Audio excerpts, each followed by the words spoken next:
firman Tuhan yang pertama, kami mengundang Bapak Guru A. Menurung untuk melayan kita dalam firman Tuhan. Jemaat kami ajak untuk bangkit berdiri. Engkaulah perisaiku.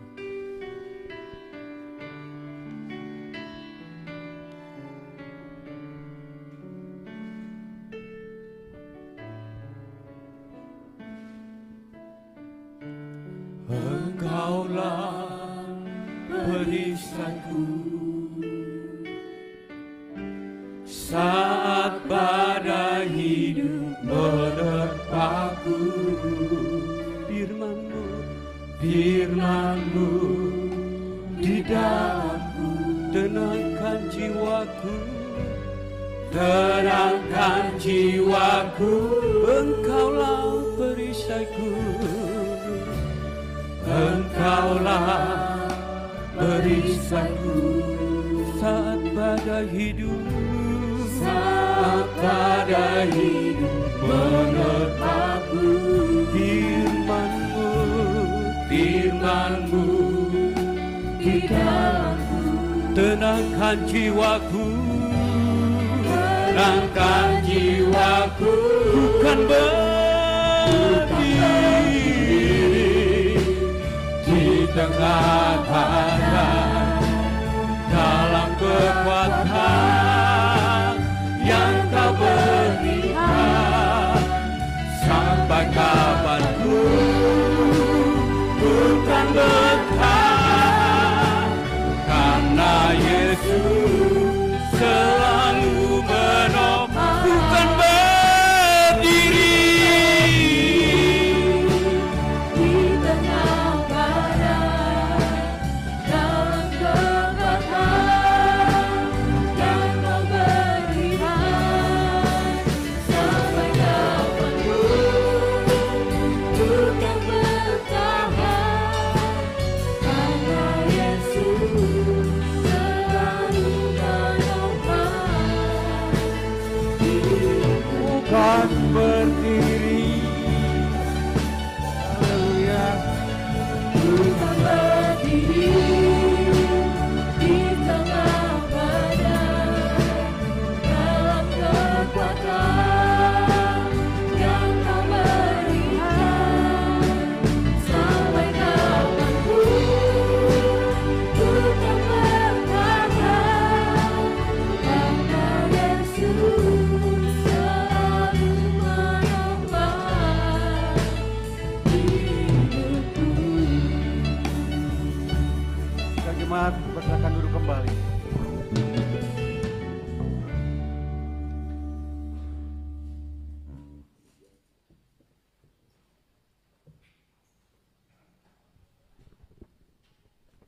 Puji Tuhan.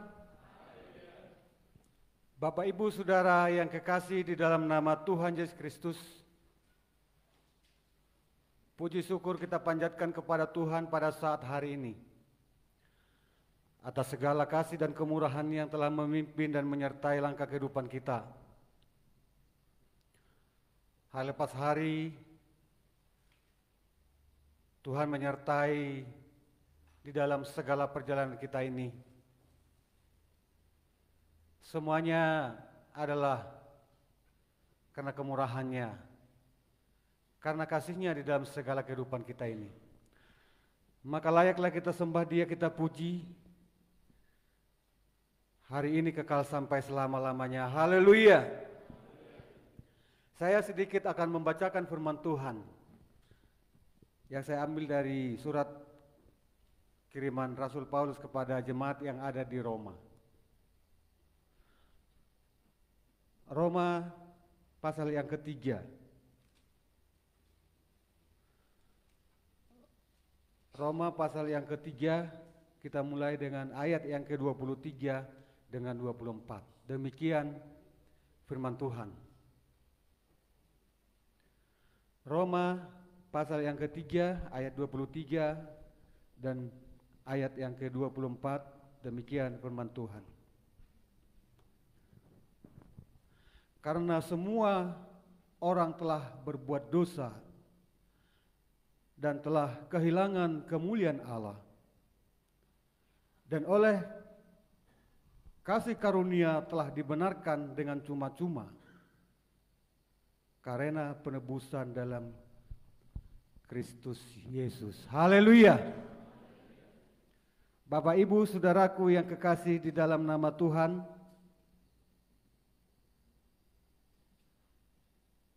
firman Tuhan ini mungkin sudah sering kita dengarkan. Tetapi mari kita lihat sebenarnya apa yang dikatakan firman Tuhan ini.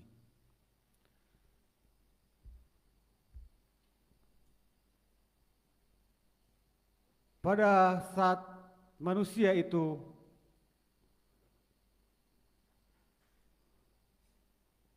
telah jatuh ke dalam dosa,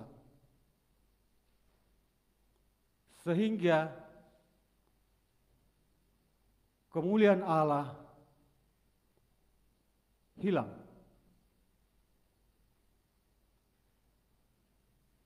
Kemuliaan Allah tidak terjadi lagi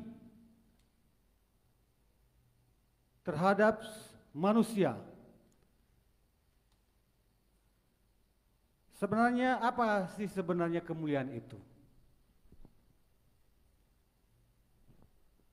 Yang kita baca di dalam firman Tuhan ini.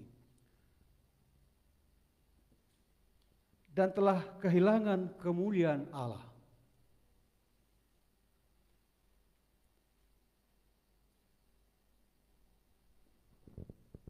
Kalau orang katakan bahwa di dalam dunia ini tidak ada seorang pun yang sempurna. Tidak ada seorang pun yang sempurna. Karena memang sudah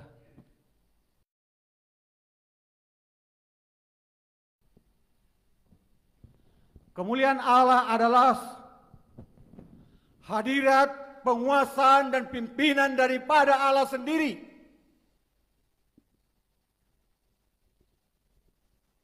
Sehingga kepemimpinan Allah terhadap manusia itu tidak ada lagi, menjadi hilang.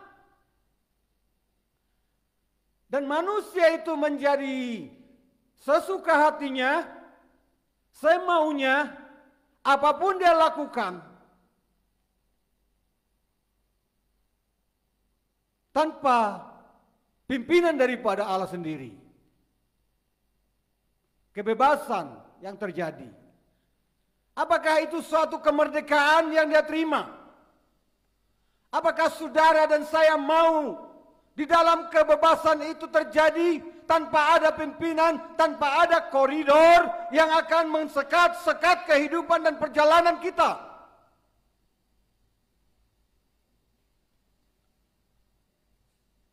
Karena kebebasan itulah, karena tidak ada pendampingan lagi lah terhadap manusia itu, sehingga ada potensi yang sangat menyakitkan terhadap manusia itu. Karena sudah kehilangan kemuliaan Allah. Tidak ada lagi hadirat kuasa Tuhan yang memimpin dan menyertai, menguasai, mengajari. Sehingga saudaraku yang kekasih dalam nama Tuhan,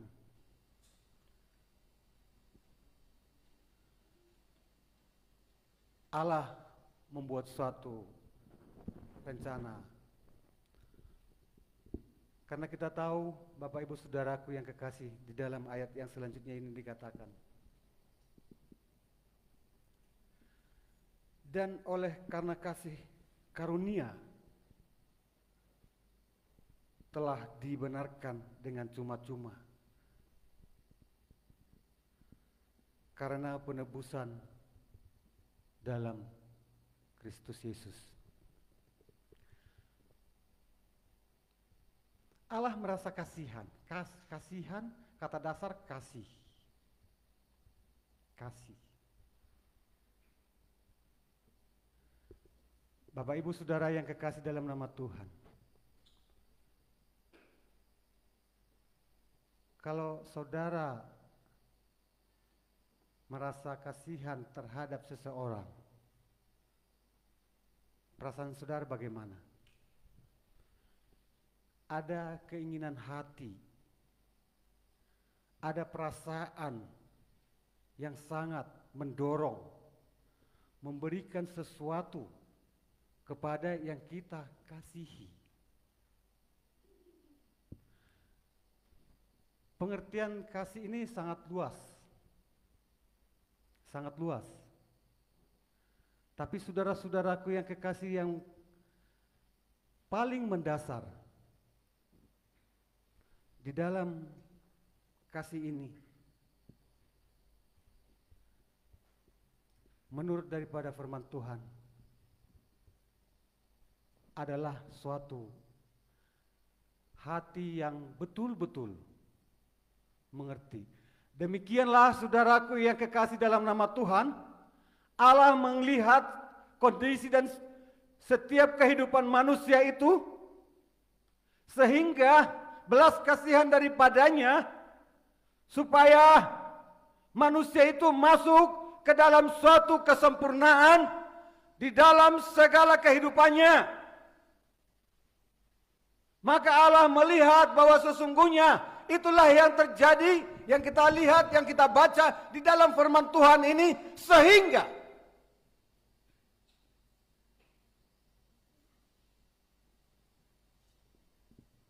Allah sendiri yang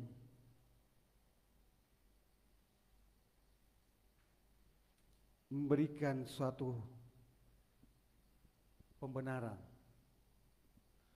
Allah sendiri yang membuat suatu pelepasan melalui daripada anaknya Yesus Kristus, yang menjadi tumbal dosa walaupun dia tidak berdosa.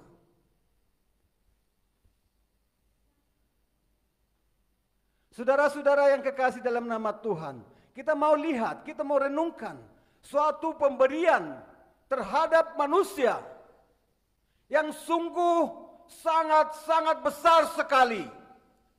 Kalau kita melihat ini sebagai si biasa-biasa saja, maka apa yang terjadi dalam kehidupan kita itu adalah biasa-biasa saja. Tetapi mari kita lihat ini, prosesnya ini yang terjadi dalam segala kehidupan manusia, supaya kelepasan itu terjadi, supaya pembebasan dan kemerdekaan itu terjadi dalam segala kehidupan manusia, tidak lagi dijerat dan dikuasai oleh segala dosa, sehingga dengan segala cuma-cuma, gratis, tanpa bayar.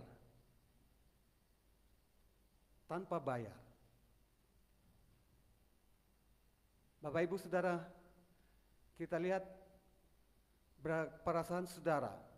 Jika saudara membeli sesuatu, membutuhkan sesuatu, membeli sesuatu tanpa bayar, gratis, bagaimana saudara? Hal itulah yang mau dinyatakan di dalam firman Tuhan ini. Karena kasih itu, karena Allah sudah memberikan kasih, memberikan sesuatu kepada saudara dan saya tanpa bayar, gratis. Apakah saudara memberikan sesuatu kepada gereja ini?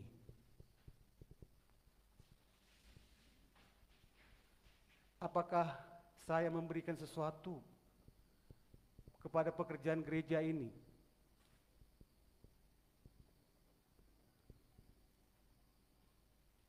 Bahwa sesungguhnya Allah Tuhan lebih dulu mengasihi kepadaku, sudah lebih dulu mengasihi.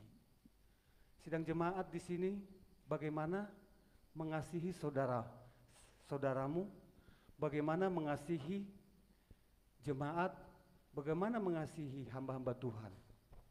bagaimana seluruh sistem gereja ini. Saudaraku yang kekasih dalam nama Tuhan, kalau orang Batak mengatakan moliate mata dokter Tuhan, dan ini bukan cuma orang Batak barangkali ya, tapi yang sering saya dengarkan. Moliate mata dokter Tuhan di haroro munaon mauladong nian di jangni mauliate pasahaton nami do tuhamuna alalas nirohanami tuhamuna inna. Apakah itu yang benar? Saudara-saudaraku yang kekasih dalam nama Tuhan, kasih itu bukan hanya lip service saja. Kasih itu bukan hanya di mulut saja. Kasih itu bukan hanya dalam hati saja, tetapi kasih itu dinyatakan di dalam pembuktian dan kenyataan. Apa itu kasih? Jemolo amat dokon hatas soko senakani sebetulnya. Adong do digejang ni hamoliateani. Adong pabainom mi. Bain. Itulah yang di atas segalanya. Masih di atas terima kasih itu. Mau lo holang hata do. Gak mudah sekali untuk menyampaikan kata-kata ini. Tetapi saudara-saudaraku yang kekasih dalam nama Tuhan, maka hal ini akan terjadi. Karena Allah memberikan cuma-cuma dengan gratis, tanpa bayar, tanpa apapun embel-embelnya. Apakah saudara memberikan suatu hadirat kuasa Allah yang ada dalam hidupmu?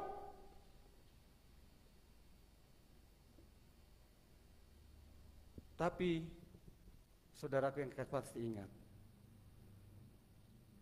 saudara harus mengerti. Itu akan muncul. Hal itu akan muncul jika imanmu, engkau percaya, engkau yakin, dan hadirat Allah itu akan turun.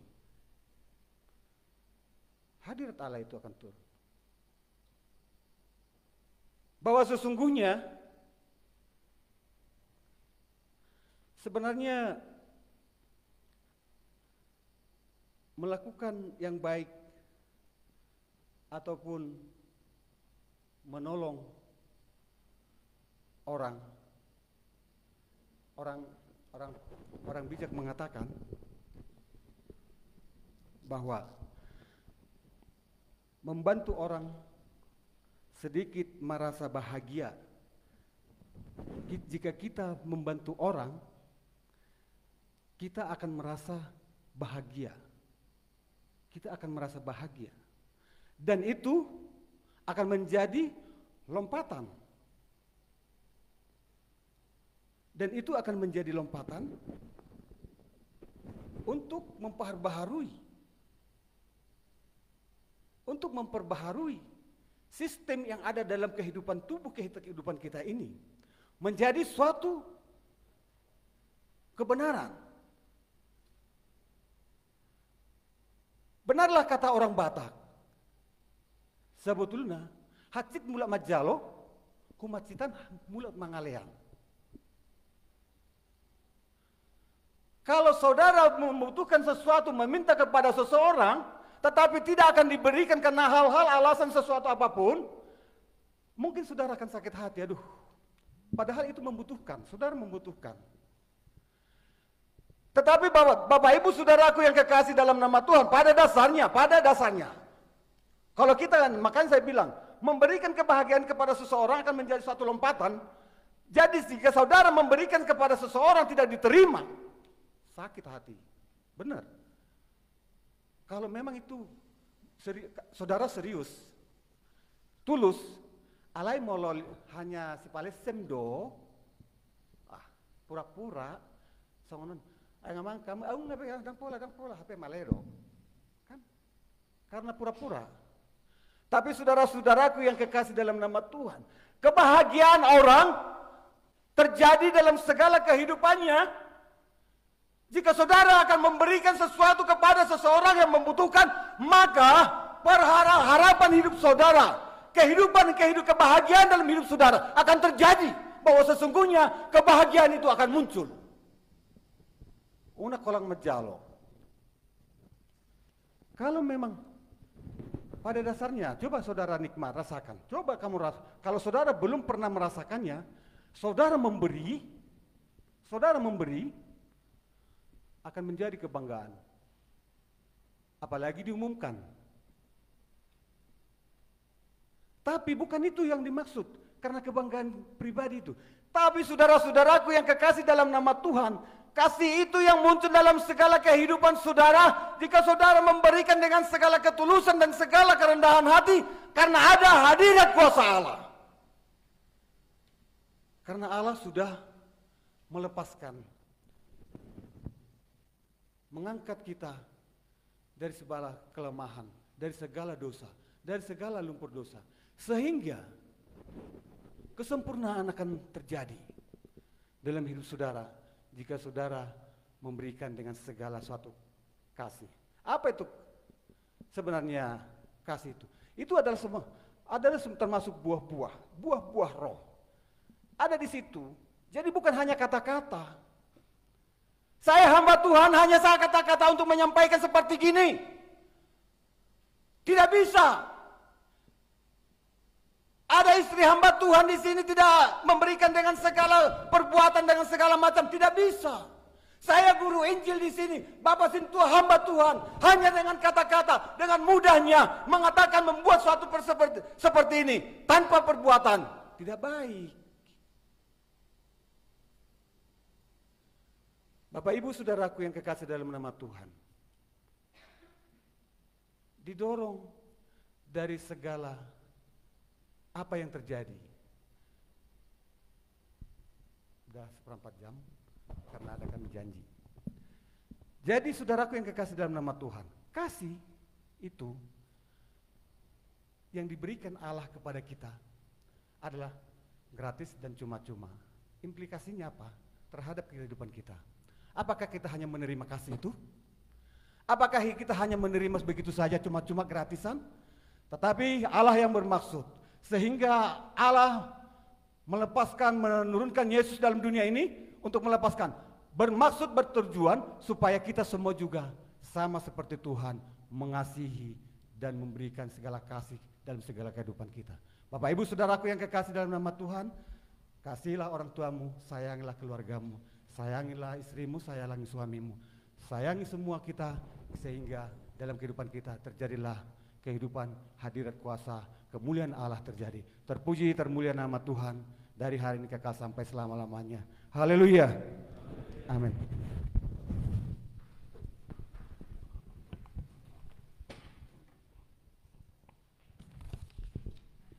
Puji Tuhan.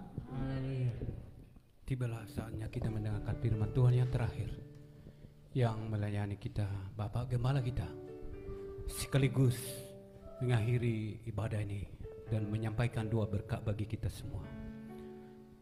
Jemaat kami undang untuk bangkit berdiri. Mari kita angkat pujian bagi nama Tuhan. Tuhan selalu menolongku. Haleluya.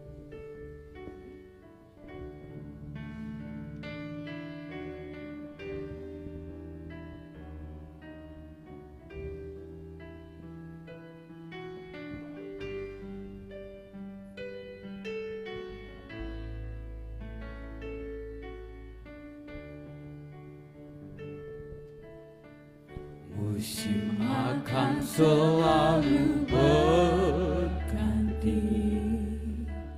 kasih Tuhan tetap abadi, tak akan berubah sampai selamanya. Ku tetap percaya, ku yakin Tuhan memberkati. Ku yakin Tuhan memberkati. Ku yakin Tuhan melindungi.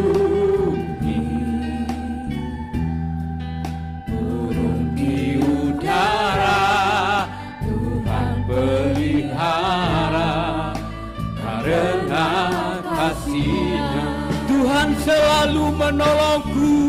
Tuhan selalu menolongku, selalu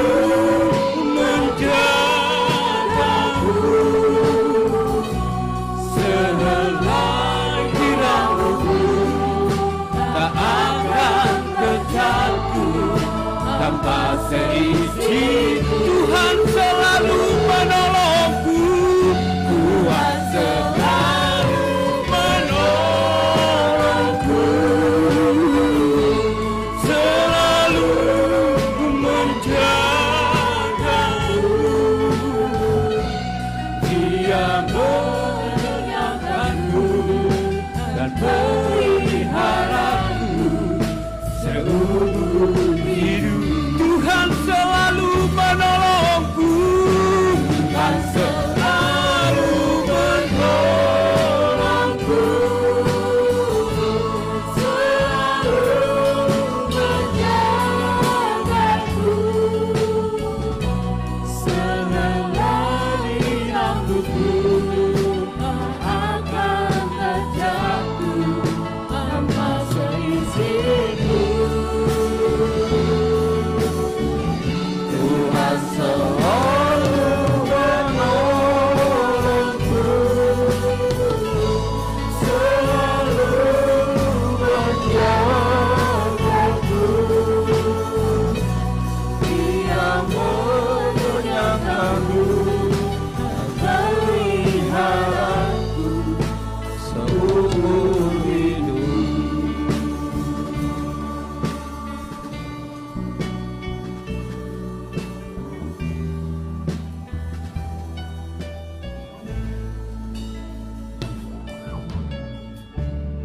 Silakan duduk. Saudaraku yang kekasih, bagi jemaat Tuhan yang kita kembali beribadah memuji Tuhan, kita tadi telah dengarkan firman Tuhan. Saya akan tambahkan sedikit lagi firman Tuhan di dalam kitab Keluaran pasal yang ke-15 ayatnya yang ke-22 sampai dengan ayat yang ke-27. Di sana perikopnya adalah di Mara dan di Elim. Demikianlah bunyinya. Musa menyuruh orang Israel berangkat dari laut Tiberau, lalu mereka pergi ke padang gurun Syur 3 hari lamanya. Mereka berjalan di padang gurun itu dengan tidak mendapat air. Sampailah mereka ke Mara, tetapi mereka tidak dapat meminum air yang di Mara itu karena pahit rasanya. Itulah sebabnya dinamai orang tempat itu Mara. Lalu bersungut-sungutlah bangsa itu kepada Musa. Kata mereka, apakah yang akan kami minum? Musa berseru-seru kepada Tuhan, dan Tuhan menunjukkan kepadanya sebatang kayu. Musa melemparkan kayu itu ke dalam air, lalu air itu menjadi manis. Di sanalah diberikan Tuhan ketetapan-ketetapan yang dan peraturan-peraturan kepada mereka, dan di sanalah Tuhan mencoba mereka. Haleluya.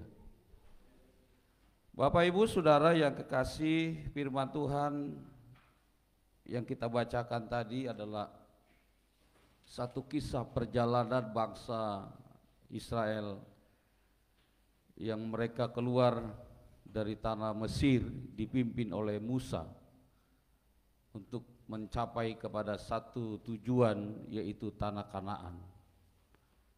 Dalam perjalanan mereka, kalau kita membaca di dalam kitab Perjanjian Lama, ada berbagai hal yang terjadi di dalam perjalanan bangsa ini.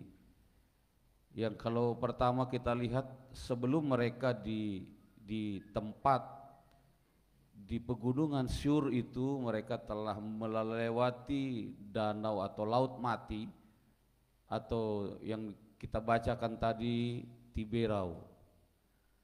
Waktu Tuhan menolong mereka di dalam perjalanan itu, mereka sangat bersukacita, bersyukur, menyembah, memuji Tuhan, mengagungkan Tuhan.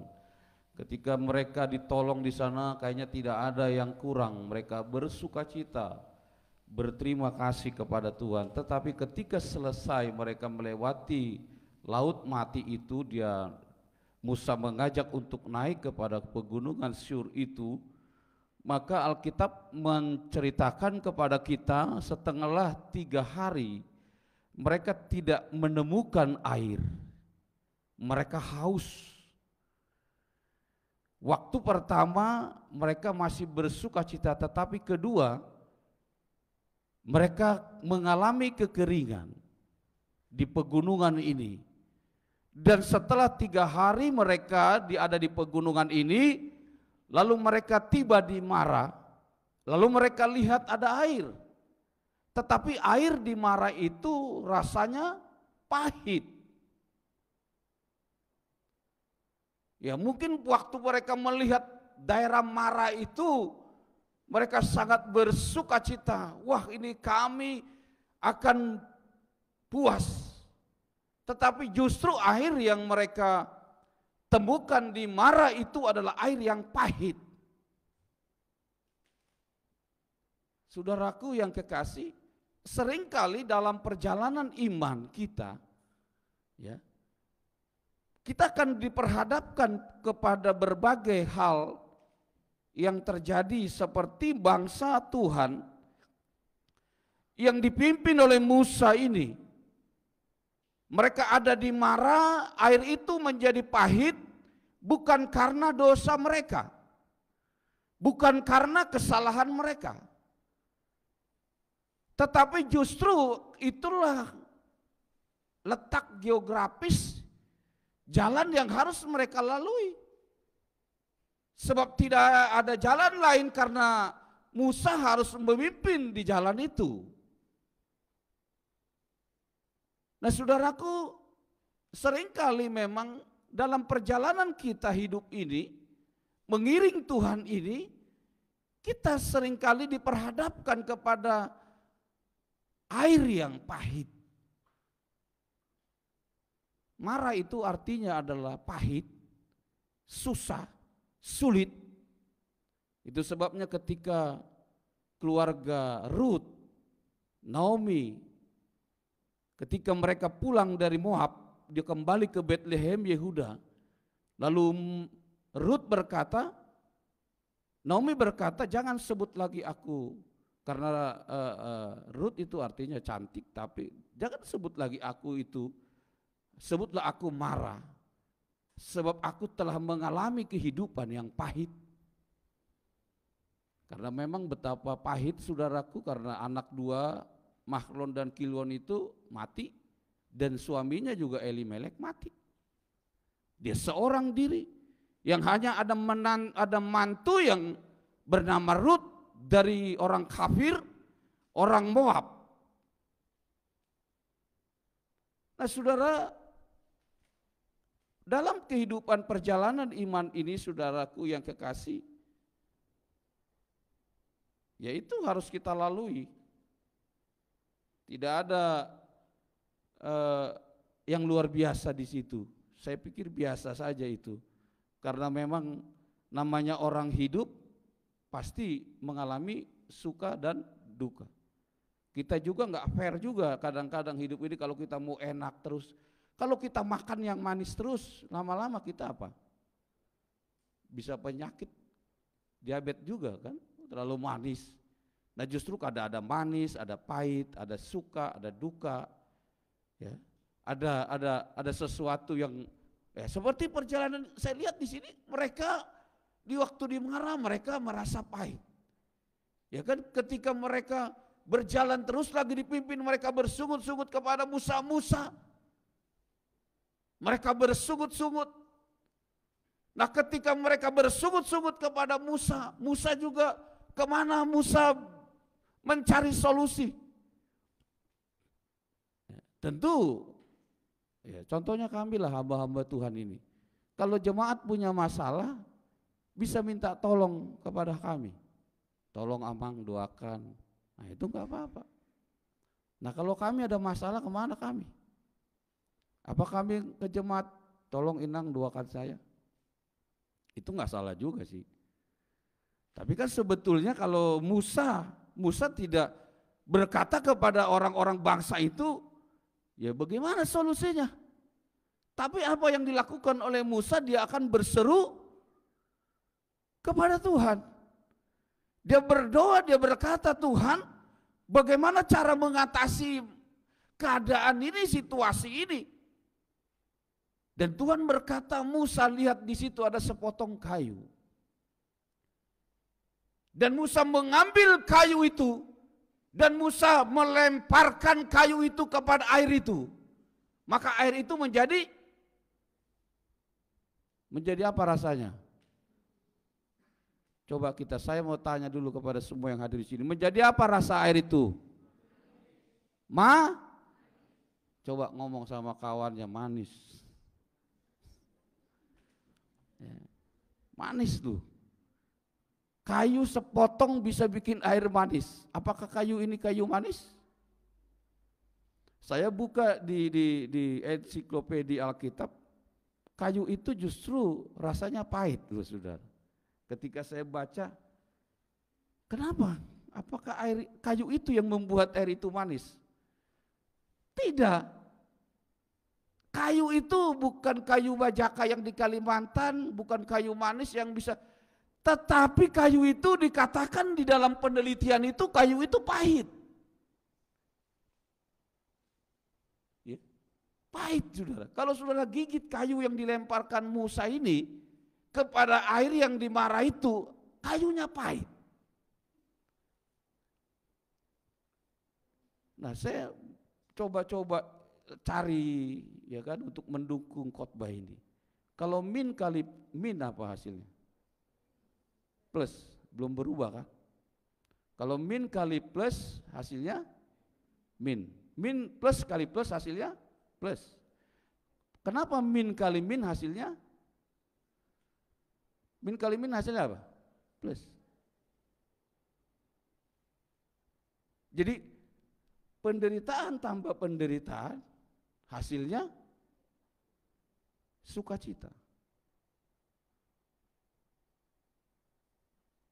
Karena saudaraku yang kekasih, ini firman Tuhan loh, bukan kata saya. Saudara boleh nanti teliti dalam Keluaran pasal yang ke-15 ayat yang ke-22 sampai 27. Ketika Musa melemparkan kayu lalu air itu menjadi manis. Lalu Tuhan berkata di dalam ayat yang kita baca tadi, dalam ayat yang ke-26. Coba kita lihat ayat yang ke-26. Firman-Nya, jika kamu sungguh-sungguh mendengarkan suara Tuhan Allahmu dan melakukan apa yang benar di matanya dan memasang telingamu kepada perintah-perintahnya dan tetap mengikuti segala ketetapannya, maka aku tidak akan menimpakan kepadamu penyakit manapun yang telah kutimpakan kepada orang Mesir, sebab aku Tuhanlah yang menyembuhkan engkau. Nah, saudaraku yang kekasih, bahwa berarti apa syarat untuk kita bisa mengerti dan kita bisa masuk di dalam berkat-berkat Allah yang penuh dengan kemenangan itu adalah kita harus, kunci jawabannya adalah di ayat yang ke-26. Ketika kita dikatakan di sana melakukan firman Allah di dalam kehidupan kita, mempercayai setiap janji-janji Tuhan di dalam kehidupan kita, saudaraku yang kekasih. Nah, kalau kita tetap lakukan firman Allah di dalam kehidupan kita ini, dikatakan ayat yang ke-27 ya, sesudah itu sampailah mereka di Elim, di sana ada 12 mata air dan 70 pohon korma, lalu berkemahlah mereka di sana di tepi air itu. Haleluya. Jadi akhirnya ketika mereka melakukan firman Allah itu setia melakukan firman Allah, dan Tuhan yang diberikan 12 mata air dan 70 pohon korma. Jadi satu keluarga memiliki satu mata air yang mengalir terus, mengalir terus, mengalir terus. Maka dia air itu bisa memuaskan rasa dahaga, bisa memulihkan situasi, bisa memulihkan keadaan kita. Dan bukan itu saja, dan diberikan kita pohon korma, dinaungi, dilindungi, diberkati. Nah itu sebetulnya saudaraku antara dari yang pahit menjadi manis. Ya, kalau kita setia ikut Tuhan, percaya kepada janji-janji Tuhan. Janji-janji Tuhan dalam Alkitab ini ada berapa? Ada 33.000 janji Allah dalam Alkitab. Yang itu semua diberikan kepada seluruh umat Allah yang percaya. Kalau kita yakini firman Allah, kita lakukan firman Allah, maka janji-janji Allah itu akan diberikan kepada saudara dan saya. Nah semua akhirnya, itu sebabnya di dalam kitab Pengkhotbah, coba ayo kita lihat di dalam kitab Pengkhotbah, saudara yang kekasih, dalam Pengkhotbah 3 ayat yang ke-11, kita akan sama-sama membaca firman Tuhan. Ya, Pengkhotbah 3 ayat yang ke-11. Ya, 1, 2, 3 ya.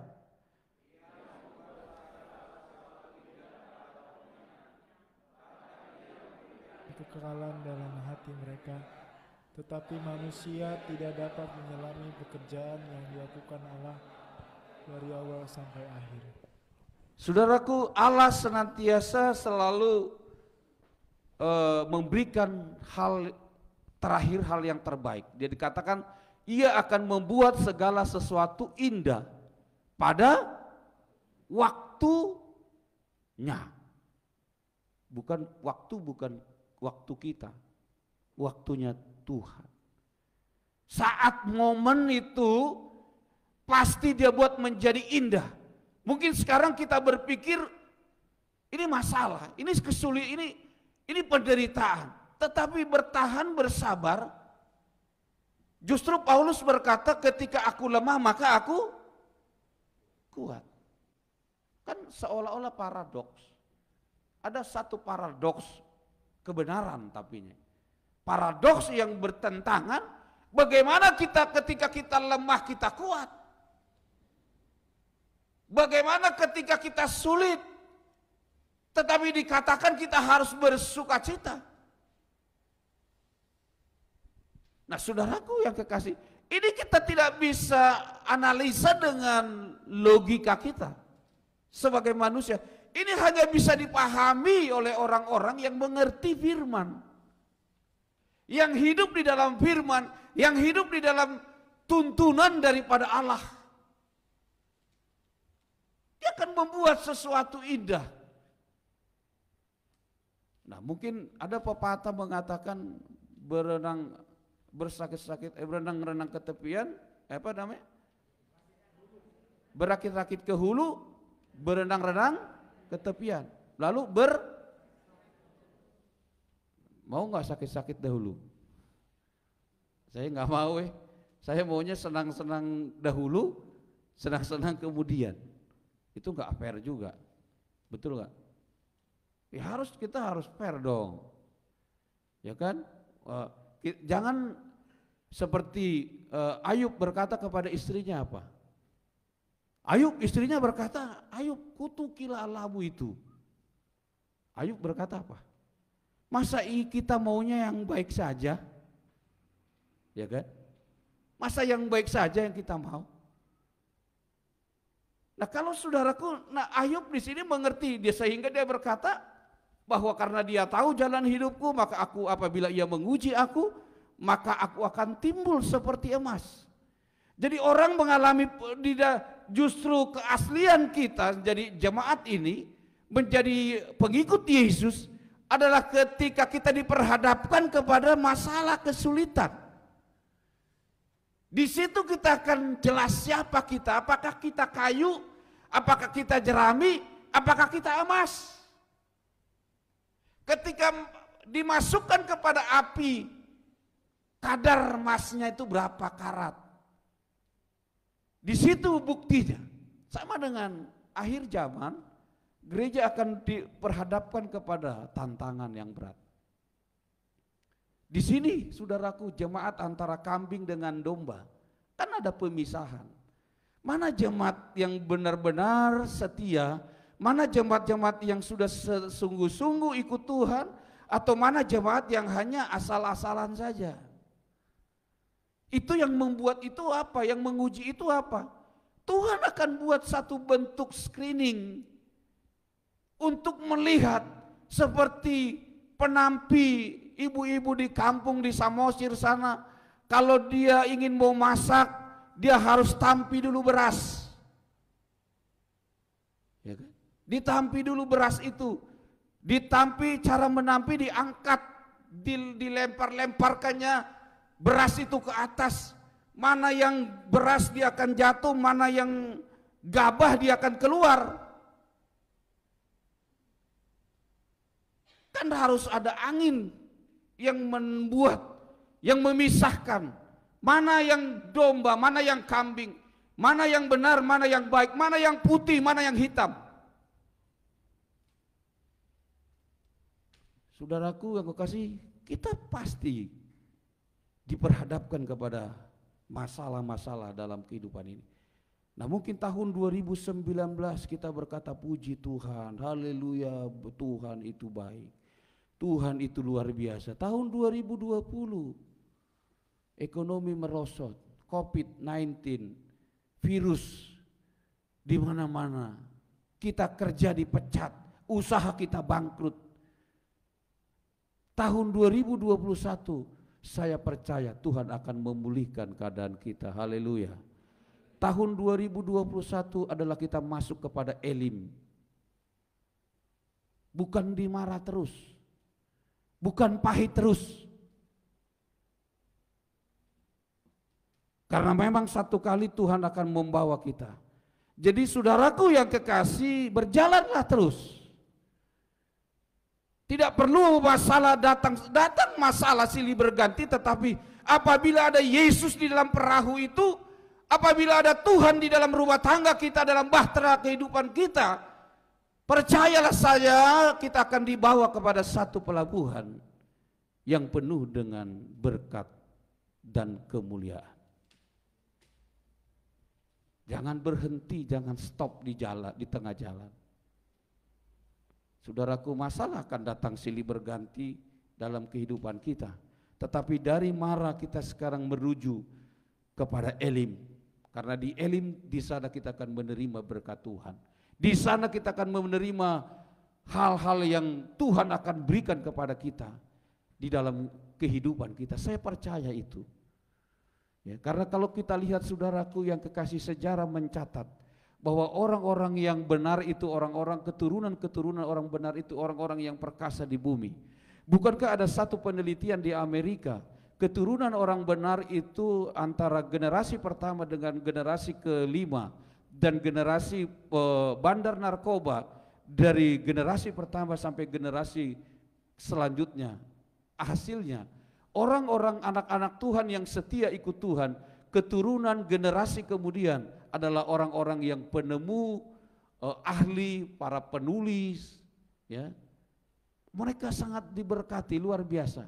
Jadi saudara, kita jangan melihat hanya sebatas, wah iya masalah, besok kita mau makan apa, besok bagaimana. Jangan, sekalipun itu anggap saja kita sekarang lagi ada di Mara, ada lagi pahit, tetapi berjalan terus, percayai firman Allah, lakukan firman Allah, dan saudara akan berjalan sampai di Elim. Dan di Elim nanti akan Tuhan memulihkan keadaan kita. Tuhan akan memberkati kita.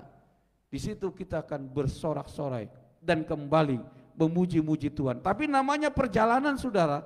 Itulah sebabnya kalau saya mempelajari dalam Alkitab ini, mereka dari Laut Tiberias langsung ke Mara, langsung ke Elim, dan besoknya lagi dibawa mereka ke pegunungan, lalu mereka kelaparan lagi. Lalu minta lagi kepada Tuhan dan Tuhan berikan manna roti. Kayaknya perjalanan ini seperti naik turun. Ya, seperti naik waktu mungkin saudara naik pesawat, naik kapal laut, naik mobil. Itu kan perjalanan. Semua mengandung resiko. Pesawat resiko juga ada, kapal laut juga ada, darat juga ada, mobil bisa tabrakan, kapal laut bisa tenggelam, pesawat bisa jatuh. Ya kan? Jadi saudara tetap saja, yang kita penting sekarang bagi seluruh jemaat Tuhan, yakini saja firman Allah, terima, lakukanlah firman Allah, menjadi pelaku firmanlah kita. Lakukanlah firman itu dalam kehidupan kita sehari-hari. Sekalipun masa-masa yang sulit, percaya Tuhan ada di sana menolong kita. Tuhan akan memulihkan keadaan kita. Tuhan akan senantiasa menjawab setiap pergumulan kita. Apabila hari ini seluruh jemaat Tuhan, mari serahkan hidup saudara kepada Tuhan. Biarlah Tuhan memberkati kita. Demikianlah firman Tuhan. Boleh menguatkan kita semua. Kita bangkit berdiri, kita angkat puji buat Tuhan. Dia jamah segenap hidupku, haleluya.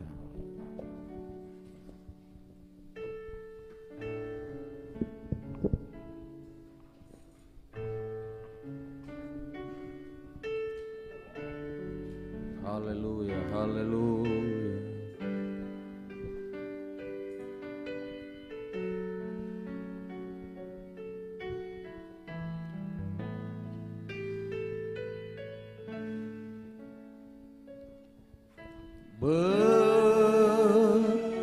Bertindih dengan beban berat,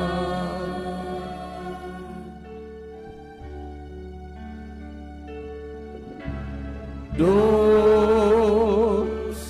dunia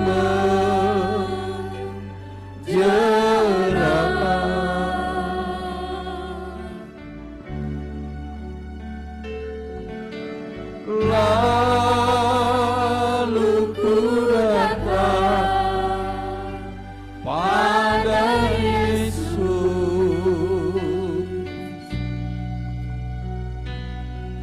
Dia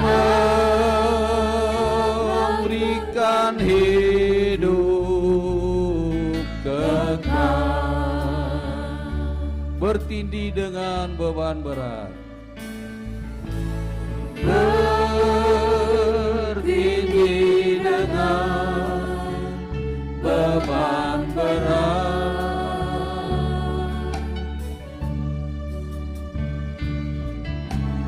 dosa dunia menjerat.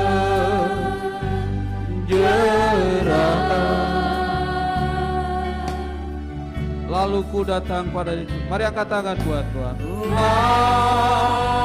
Lalu ku datang pada Yesus. Dia memberikan hidup kekal. Dia memberikan hidup kekal. Dia jamah. Oh, dia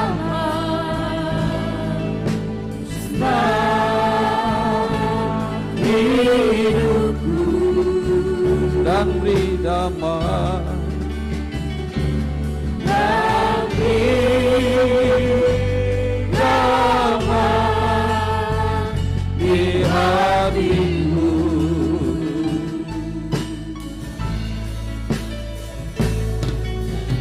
Semua telah berubah dan aku tahu Yesus jamah ku jadi baru. Dia jamah, oh dia jamah, haleluya.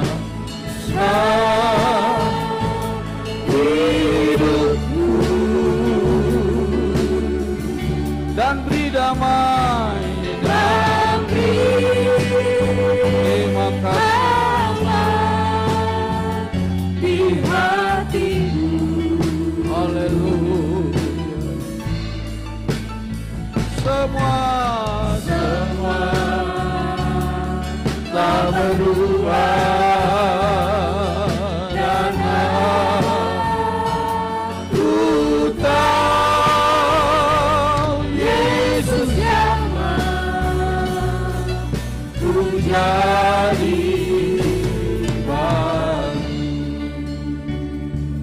Bapak Ibu Saudaraku yang kekasih, kita merenungkan firman Tuhan.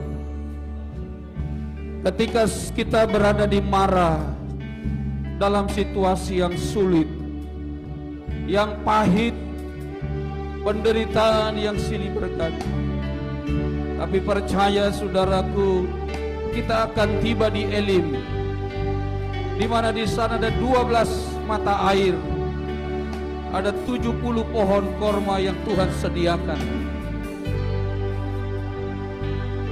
Percayai setiap janji Tuhan. Haleluya. Haleluya. Apa yang menjadi pergumulanmu, serahkan kepada Yesus. Semua kita bernyanyi, katakan, dia jamah. Oh, dia jamah.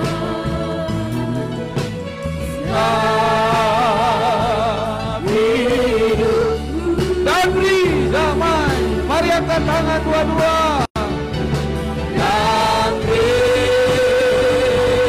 damai. Angkat hatimu. Semua dia angkat suaramu. Semua tak berubah.